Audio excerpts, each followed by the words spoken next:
Hey yo, what's good everybody? It's your boy Matthew Maley from MatthewMaley.com.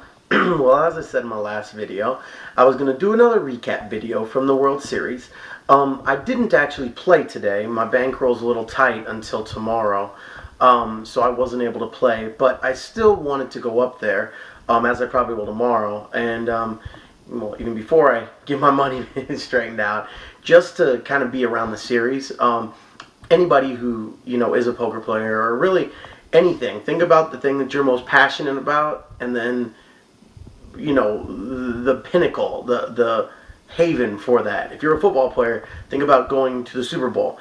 If you're a dancer, think about going to the New York Ballet. If you're a painter, think about having your stuff displayed in the Louvre. Like, that's what the World Series is to poker players, and just being there, it just has such an awesome vibe. it's really unlike anything.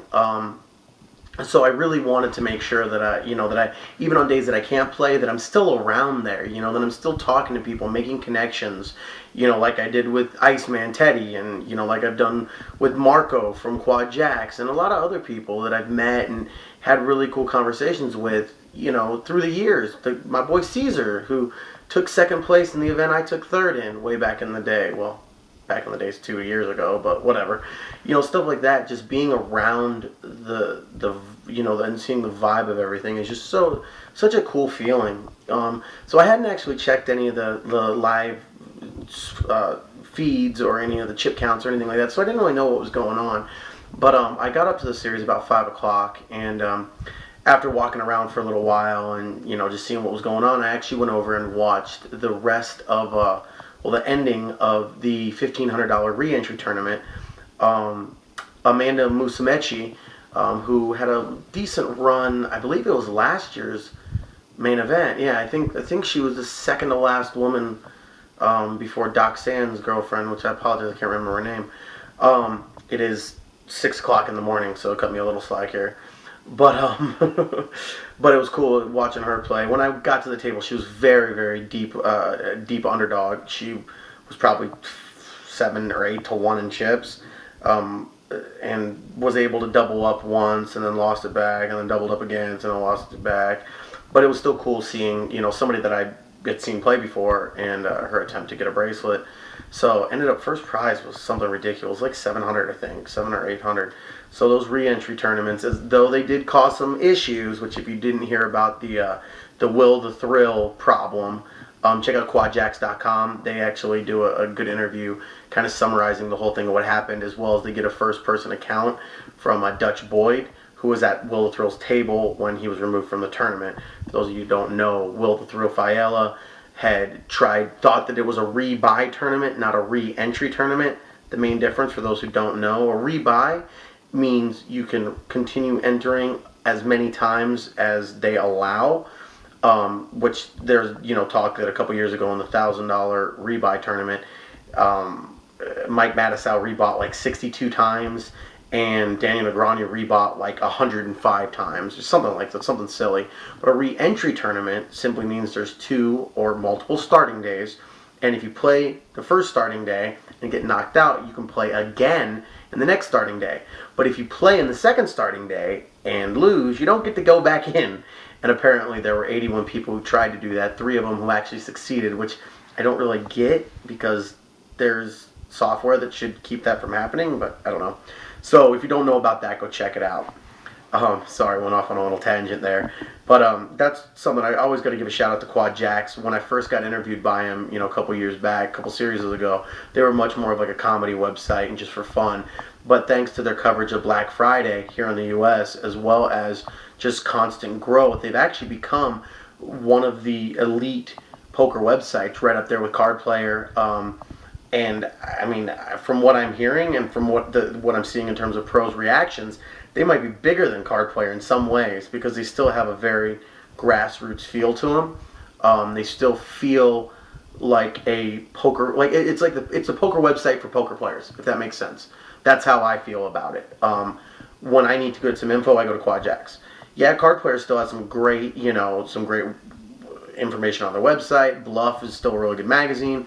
But when it comes down to, wanting to see videos and wanting to watch their live streams, Quadjacks is where it's at. So definitely want to give them a shout out for doing a great job thus far in the series and really, really just controlling everything well. But what I really wanted to discuss is after I got done watching that event, the $1,500, and walking around a little bit and seeing who was where and what was going on, I saw that they were running the 5K 7-card stud high-low event. And it was over in the Amazon room, and the main reason I even saw it is because I saw Mike the Mouth, Matusow, and then I saw Norman Chad. Norman Chad was who actually I noticed first, who's big WSOP announcer, and he always plays the 7-card stud high-low event. That's his favorite game. Doesn't really like Hold'em or Omaha as much, but he really likes that game. So I started watching, and then I saw, a couple other big names come in, and what had happened is a lot of the people were playing the shootout tournament, because there was a $1,500 shootout tournament that I actually was watching before I went over and saw the 5K. I actually watched Eric Seidel win his table, and apparently Phil Ivey also won his table, so they both cashed. It was Phil Ivey's first cash of the series. But then while I was kind of just chilling over, I was actually reading some of my books, sitting at the final, around the final table, which is an awesome. They each year, the ESPN setup for the final feature table just gets better and better. This year they had these awesome leather reclining chairs on the front row. Awesome. Shout out to them. They're great job. Each year, seriously, they keep getting better. So shout out to them. But I then went over and was watching, some of the action.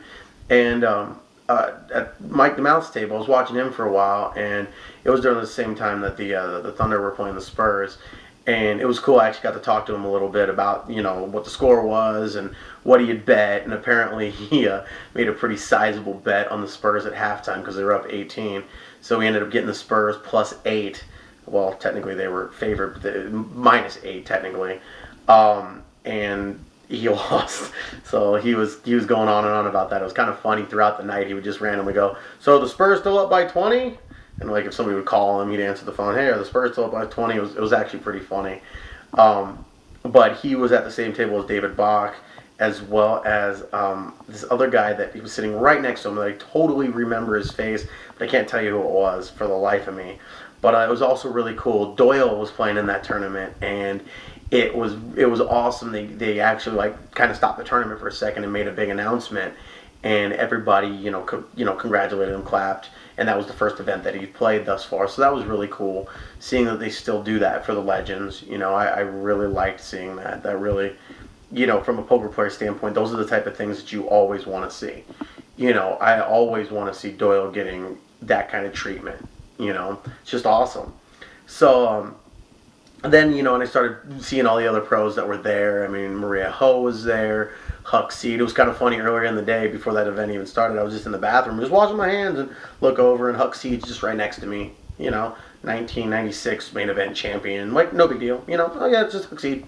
And that's what's so crazy when you're at the World Series is it is. It's just like you're just one of the poker players. And yeah, there's still the people who command an eye on them. When Ivy walks in, when Hellmuth walks in, when Doyle walks in, Negreanu, those people command that presence. But a lot of people, don't want that. Huck Seed's one of them who doesn't really want the attention as much. He just wants to make some damn money, But it was definitely, cool to just look and be like, oh shit, Huck Seed. But what was really fun, and I highly recommend it to anybody, whoever gets a chance to, definitely, I mean, obviously play it if you can, but 5K and 10K are pretty steep buy-ins, but definitely try to watch a couple of those events, because you get such an awesome appreciation for the inner workings of these top-level pros, and it's so much fun to see, how one of Mizrachi's friends comes up and starts busting Phil Hellmuth's balls, and then starts busting Matusow's balls, and let me buy part of your action, let me buy your action, just funny shit, and everybody just laughing. And you also get a lot of people who standing around who want to learn. And what I like is, I mean, I'm obviously not a top level player by any means, but I do feel that I have some decent knowledge about the game. And one thing that's really cool is a lot of the people that are at the series don't, and a lot of people don't know 7 card stud, don't understand, how the betting works or how the structure works or even who some of the pros are. And it was really cool because there were a lot of people who might ask a question, and I was able to help out, which I love doing anything I possibly can to expand the game of poker. So I always find that to be pretty fun.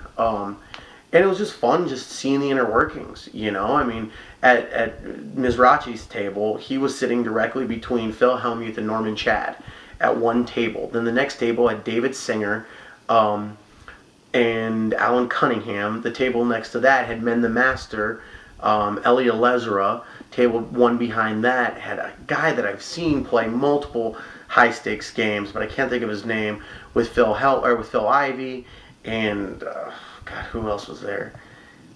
Now Juanda was at the table behind that. I mean, we're talking the who's who of poker. I mean, short of seeing Gus Hansen and Johnny Chan and Durr and maybe Isildur, I mean, we're talking the top guys here, So it was definitely really cool. And it was cool. I sent out a tweet giving Grinder some props because I'm a big fan of Mike Mizrachi. He's always seemed like a really cool guy. I've talked to him a couple times in passing, giving him congratulations. And he was a really, really cool guy. And it was cool. He actually didn't just retweet my tweet. He actually responded to me. So that was kind of cool. I actually saw him after I walked out. And he walked out a couple minutes after. I was actually fixing my shoes. And he'd seen me standing there a couple times. And he kind of looked at me like he knew me or something. And then, like, as I was walking out, I was like, hey, what's up, man? I hope you play well. He's like, oh, thanks. I'm like, yeah, I just sent out a tweet about you, giving you a shout out. So he's like, oh, cool. And then literally before he even got back to the table, he'd already replied to me saying thanks. So it was pretty cool. It was a really cool guy. So like I said on Facebook, now I just got to try to get him to stake me. Hey, who knows? Maybe that's what it'll take. But definitely was cool just to see, that level of realness that you get with a lot of these pros. And a lot of the pros are just assholes. It's true. I mean, a lot of the pros are just shitty people who have made too much money and have too big of egos. But there's also a lot of people who are really just legit cool people. And I've always gotten that vibe from the Grinder, and just want to give him a shout out. I actually have my Grinder knot somewhere around here. That was the bracelets that they... Let me see, where is that damn thing? It's actually right here. Boom. Grinder knot. See? It was actually a bracelet that the Grinder put out for one of his charities. So, shout out to Grinder on that. And hopefully he ended up making a comeback. When I left at their break, he was down a little bit. But Hellmuth was running pretty well. And Elia Lesra was running really well as well. So it was definitely cool to see, that collection of that big name players. I mean, Elke was there. I mean, Huck, like I said, Robert Mizrachi was there. I mean, and just so many faces that you recognize, but you can't, the name's just not on the tip of the tongue. And it was definitely cool to see. It was definitely a really cool vibe just to see. And it was only, 212 person tournament, but of them, probably fucking 190 of them were pros, I mean, and of those, probably 90 were A-list pros, A or B-list pros. So it was definitely cool. So I really recommend that. If you get a chance, the one that I would really recommend checking out is the $1 Million tournament, which is 4th of July weekend, or the 50K horse event, or just come for the main event as well, just to be around it. But it's definitely refreshing to see that level of humanity in a way, And there will always be people who are jerks and assholes and full of themselves and whatever. But there also is that group who just love what they're doing, just love the life they're leading. And somebody like Elia Lesra, somebody like Michael Mizrachi, those are people that I've always seen as just loving life, loving the fact that they're making their living playing cards. Like, how much better does it get? Same thing with Mike Matusow. I mean, even when he's broke, he still loves it. Bobby Ballon, most of the time, seems to love it. I mean, that's just how people are. You know, Ivy, I mean, his motion never really changes, but I'm sure he loves it too. How could you not if you're Phil Ivey? God, you could love everything if you have that much money and you're known as the best player in the world. But anyway, I apologize. This is a rambling on. It's now 6:15, so obviously I've been rambling on. But definitely just wanted to do kind of a little blog entry for the World Series. I did not play, like I said, but just still really enjoyed being up there and just seeing everybody and just being part of it, you know. So I'm gonna head up there again tomorrow. Whenever I get up, hit the gym, and then roll out there. My money won't be straight until tomorrow night, so I'm at least spend another day reading my Gus Hansen book, Every Hand Revealed. Hopefully I can see Gus. I wouldn't mind getting autographed. I'm not an autograph dude, but it'd be kind of cool to have him sign it. But a great book. It details his win of the 2007? Yeah, 2007 Aussie Millions. He won 1.2 million for it, but it's a really cool book. It literally goes through every single hand that he plays, and it's a cool tournament book. It's definitely goes in a little bit more into strategy, so have some knowledge about it before you get into it. But I'm taking notes and everything. As you can see, I'm highlighting stuff. As corny as that is, it's like a textbook. But so I'm probably just gonna go up there tomorrow, read some of that, and watch some more action, and then Friday get a session in before EDC. I'm excited. So, as always, thank you very much for checking out my videos. Again, shout out to Grindr. You can follow Michael Mizrachi on Twitter at TheGrinder44. Big shout out to him. I always like people who are real, so definitely seems like a real cat. And he had an ill-ass throwback Florida Marlins hat on, so that was pretty tight. But anyway, also shout out to Mike the Mouth Mattisau. He was really cool, and it was cool actually getting to talk to him a little bit, so he's a fun guy. So at the end of the day, it was a fun day at the series, you know, which is really all I can ask for when my money isn't great. And, well, we're going to do it all again tomorrow. So until the next video, I'm officially signing off. Got to get some sleep. But as always, I am Matthew Maley. This is MatthewMaley.com. And we'll call this the WSOP blog entry for day 5, I guess. Or this will be the first blog entry. I don't know. We'll say it's the first blog entry. So, see what happens when I try to do these things at 6 o'clock in the morning. My brain does not work. Anyway, until the next video, always check out the rest of my stuff on MatthewMaley.com.